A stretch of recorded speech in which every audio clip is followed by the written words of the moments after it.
iba ka ng pamilya?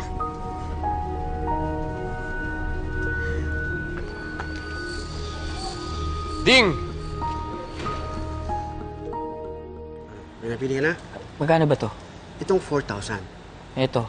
2,000 lang yan. Pero Yeah. ito 5,000. Mas maganda. Bagong modelo. Ito na lang siguro. Oh, pare. Sige. Salamat, Chito, ha? Oh. Sa susunod ulit, ha? Big time. Pa-cellphone na lang, ah. Siguro nakakubra ka na ng datong doon kay Doña Claudia, no? Sa makalawa unang koleksyon ko. At marami pang kasunod yun. Nako! Yan ka na naman. Eh, binibilang mo na yung itlog, di pa nga nanganganak ang manok. Yes, ma. Where are you? Ma, kakatapos ko lang mag-gym with Bruce. Bakit po? Wala naman. I haven't seen you the whole day, so medyo worried ako sa'yo. Okay, ma. Thank you. Bye. Bye. Ma'am, hindi kaya parang napaparanoid lang kayo dahil sa sinabi ni Chito? Ma'am, for all you know, baka nag-iimbento lang yun para pirahan lang kayo. I can't be that complacent to that. Mabuti na yung nag-iingat. Minsan na ako napuslitan ng anak ko. Ma'am, gusto niyo bang pasundan ko na lang si Sir Victor? Just to make sure na hindi na sila nagkikita ni Dolores. No, there's no need for that. I can keep an eye on him. Kung meron man akong dapat asikasuhin ngayon, si Chito yun.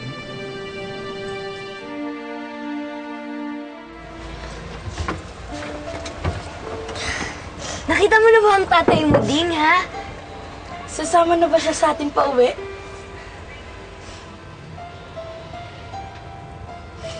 Ha? Bakit hindi? Hindi ba habulin si Ding? Hindi ba kakausapin ng masinsinan yung anak nyo? Kung maraming kayo kailangan ipaliwanag, sir. Alam ko. Pero hindi ito ang tamang oras at lugar. Tsaka, baka makahalata si Mrs. pag matagal ako nawala dito sa bahay. Pero sir, ang tagal yung hinahanap ng anak nyo. Pwede ba yun, uuwi na lang siya na may maraming tanong sa isip niya? Hindi naman pwede yun. Akala ko kayo lang ng nanay mo ang pamilya niya. Akala ko nga rin eh. Akala ko, makakasama na namin siya ni Inang. Hindi pala. Pinaalis niya pa nga ako kanina dun eh. Kasi, ayaw niyang malaman na anak ko ni Itang.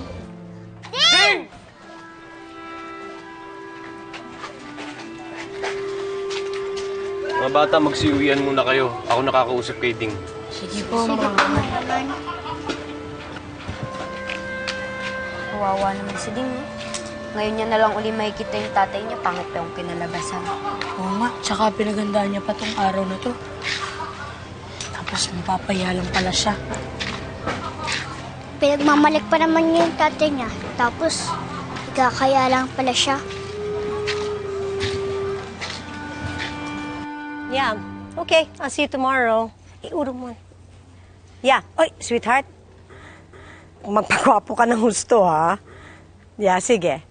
Have a safe trip. Yeah, I love you. Ma'am, juice po. Thank you.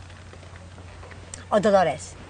What can you say, di ba? Maganda ba yung stage? Oo naman po, maganda po. Ako nag-isip niyan.